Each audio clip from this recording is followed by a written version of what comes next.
7 end zone celebration of all time.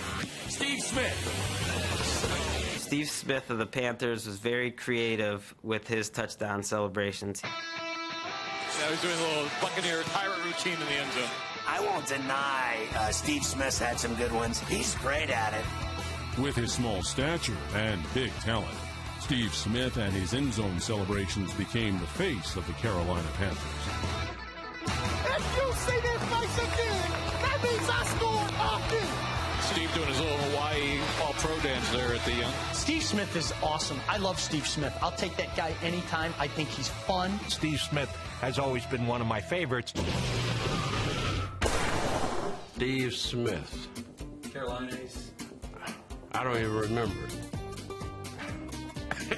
That speaks for itself. Steve Smith had a dance? Now, what are his? Does anybody know what Steve Smith's dance was?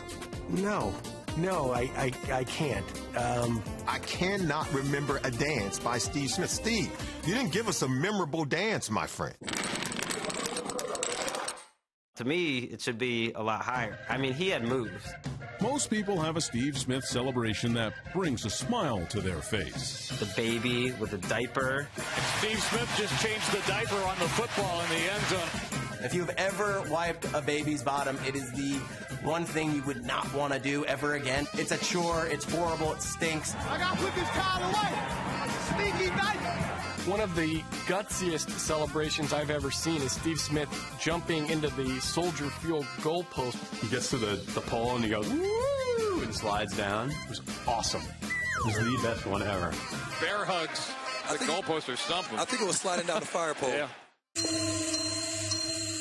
I think the best one, by far, and why he should be on this list, though, is the rowboat. He's rowing the boat down there. He sat down and he acted like he rowed a boat. You had to know a little bit of what was going on in the NFL at that time. The Vikings had just had the Love Boat scandal, and Steve Smith scores the touchdown against Minnesota. Smith is there, caught, 15, to the 10, scrambles toward the end zone. He got in the end zone and started doing his rowing routine, which, of course, pissed off Vikings fans. The boat rowing could have something to do with the Vikings party on 2 boats on Lake Minnetonka. The rowboat one, to me, is a top 5 celebration.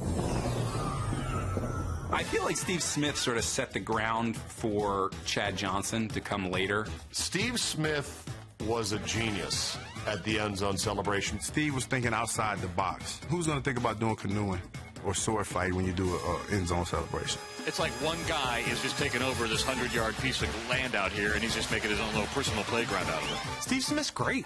I mean, he's gotten good at it. It's not the icky shuffle, the dirty bird. Here is the dirty bird dance. This is thought. You can see the guy trying to put some things together. For creativity, I think he should be higher.